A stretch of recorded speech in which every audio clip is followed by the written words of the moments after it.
all forms of income are subject to tax, both on employee and employer side. And I think the biggest thing around tax codes and understanding it is there's both employee and employer taxes.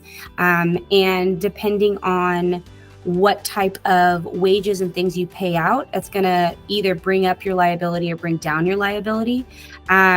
Generally, anything that you receive through payroll is going to be taxed, and that's taxed on an employee side. So taxes for employees happen after gross wages, where employers are going to pay taxes on gross wages.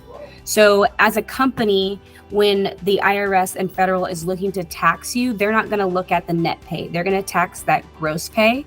And employees are really worried about, hey, I got paid $1,000, but only brought home $500. And that's because the employees are really paying the burden of that tax firsthand.